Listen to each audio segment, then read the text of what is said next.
18º domingo ordinario del ciclo A. El Evangelio a reflexionar es Mateo 14, de los versículos del 13 al 21. La reflexión que quiero compartir con ustedes la he titulado Tengo hambre de la misericordia de Dios. ¿Qué cosa podrá apartarnos del amor con que Cristo nos ama? ¿Las tribulaciones? ¿Las angustias? ¿Las persecuciones? ¿El hambre? ¿La desnudez? ¿El peligro? ¿La espada? Ciertamente de esto salimos más que victoriosos gracias a aquel que nos ha amado, pues estoy convencido que ni la muerte, ni la vida, ni los demonios, ni el presente, ni el futuro, ni los poderes de este mundo, ni criatura alguna podrá apartarnos del amor que nos ha manifestado Dios en Cristo Jesús. Primer punto a meditar. Dios es misericordia. La misericordia en la Sagrada Escritura es la palabra clave para indicar el actuar de Dios hacia nosotros. Él no se limita a afirmar su amor, sino que lo hace visible y tangible.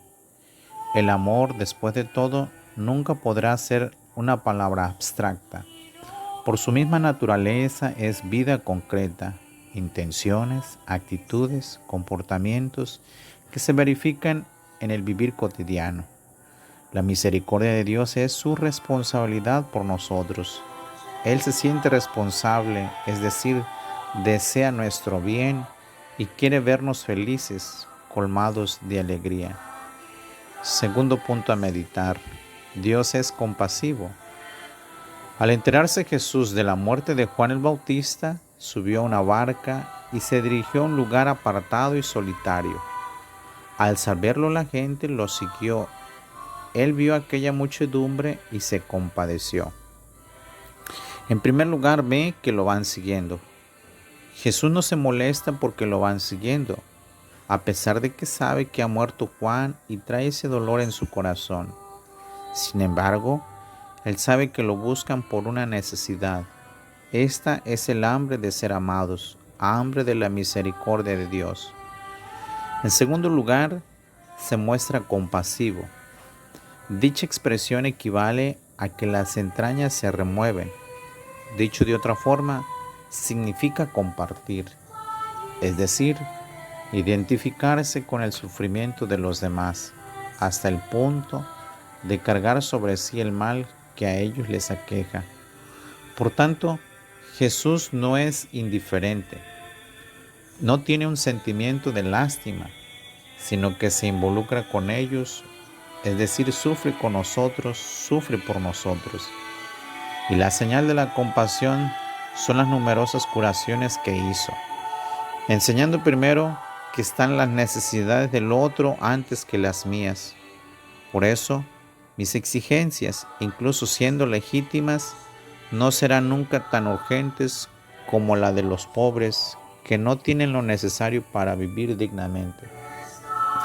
A menudo hablamos de los pobres, pero me daré cuenta de que esa persona con rostro y nombre concreto tendrá lo necesario para vivir. Tercer momento a meditar. Dios es generoso. Por otra parte, el Evangelio subraya dos reacciones muy distintas, la de los discípulos y la de Jesús. Los discípulos piensan que es mejor despedir a la gente para que sean ellos los que busquen su propio alimento. Jesús, en cambio, dice, denles ustedes de comer. Dos reacciones distintas. Los discípulos piensan y actúan según el mundo. Cada uno debe pensar en sí mismo. Dicho de otra manera, sálvese quien pueda, o que cada quien se pueda rascar con sus propias uñas, como decimos popularmente.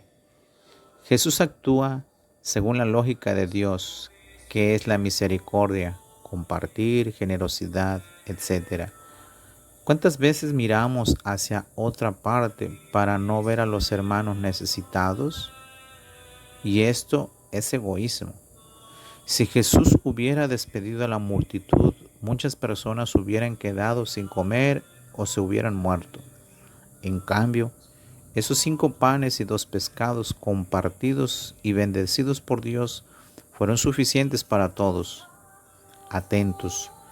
Dios es un Padre providente e invita a tener fe para que nunca falte nuestro pan de cada día y ser caritativos con los más necesitados. Cuarto momento a meditar. Dios es Eucaristía. El pan ordinario se convierte en un claro signo indicador del pan eucarístico. En la intención de Mateo es claro que un pan hace referencia al otro. Jesús es el pan verdadero que satisface todas las necesidades humanas. La referencia a este pan no puede ser más clara en nuestro texto. Las palabras de Jesús: tomó los panes, levantó los ojos al cielo, los bendijo y partiéndolos, son prácticamente las mismas palabras de la institución de la Eucaristía. Es el mismo gesto que Jesús realizará en la última cena, cuando instituirá el memorial perpetuo de su sacrificio redentor. En la Eucaristía Jesús no da un pan, sino el pan de vida eterna. Se dona a sí mismo, entregándose al Padre por amor a nosotros. Y nosotros tenemos que ir a la Eucaristía con esos sentimientos de Jesús, es decir, la misericordia, compasión y la voluntad de compartir.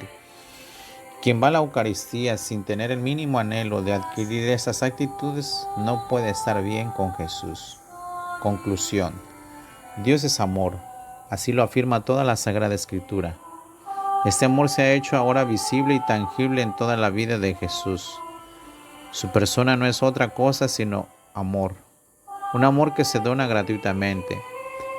Sus relaciones con las personas que se le acercan dejan ver algo único e irrepetible. Los signos que realiza, sobre todo hacia los pecadores, hacia las personas pobres, excluidos, enfermas, sufrientes, llevan consigo el distintivo de la misericordia. En él todo habla de misericordia. Nada en él es falto de compasión. Jesús sale del lugar apartado para curar a los enfermos y alimentar a su pueblo. Hagamos lo mismo. Como Él es misericordioso, así estamos nosotros llamados a ser misericordiosos los unos con los otros, siendo compasivos, generosos, solidarios. El hombre tiene sed y hambre. Para ello hay que acudir a Dios, porque la hambre y sed no es únicamente física, sino de algo más profundo. Y éstas se sacian con el banquete de la palabra y de la Eucaristía. Feliz domingo para todos. Dios los colme de bendiciones y los llene de su santo amor.